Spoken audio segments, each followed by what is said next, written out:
had begun.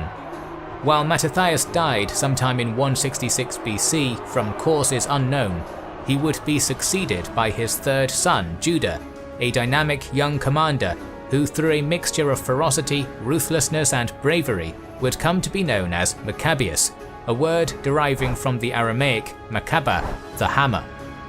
At the early stages, the rebellion was not a struggle between Jews and Greeks, but a civil conflict between pro- and anti-Hellenic Jews. The Maccabees began their movement with a terror campaign, launching lightning raids upon predominantly Jewish towns. They killed many of their own countrymen who they considered too Greek, burning down their homes and destroying the pagan altars where they worshipped. Most notably, they rounded up the sons of Hellenized Jews and had them forcefully circumcised. The message was simple: Greek culture was to be purged from Judea.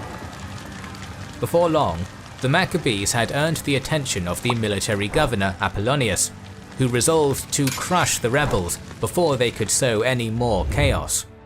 In 167 BC, after gathering a local army of around 2,000 men in Samaria, Apollonius marched south to the Gophna Hills, where it was said that the elusive Judah was hiding out. Here, the Maccabees proved they were capable of more than just murdering civilians and burning altars. Knowing they were outnumbered and out-equipped, Judah deliberately lured the enemy army deep into his native territory, where the hilly terrain made it impossible for the Seleucids to form up into their Macedonian phalanx. With only 600 men, the Maccabees surrounded and ambushed the Seleucid forces just outside the town of Wadi Haramir, routing them off the field. Apollonius was killed in the fighting, and Judah claimed the fallen commander's sword, wielding it as a symbol that his rebellion had been blessed by God. The Maccabees followed up their victory with another in 166 BC, ambushing an army of 4,000 Seleucids led by Seron at the Beth Horon mountain pass. These two victories would set the theme for much of the revolt, in which smaller, poorly armed contingents of Maccabean warriors would utilize terrain-based guerrilla warfare to consistently outwit the well-armed Seleucid armies that outnumbered them greatly.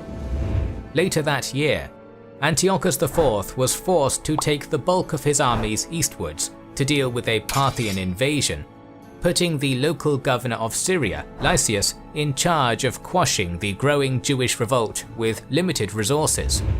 Despite this, Lysias managed to field a significantly large army of some 10,000 professional Macedonian-trained soldiers.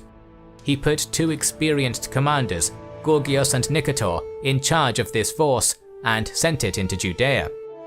The Hellenes set up an entrenched camp at the town of Emmaus, while Maccabeus responded by leading around 3,000 Jewish warriors to the adjacent town of Mizpah, where they fasted and prayed to God to deliver them victory in the battle to come.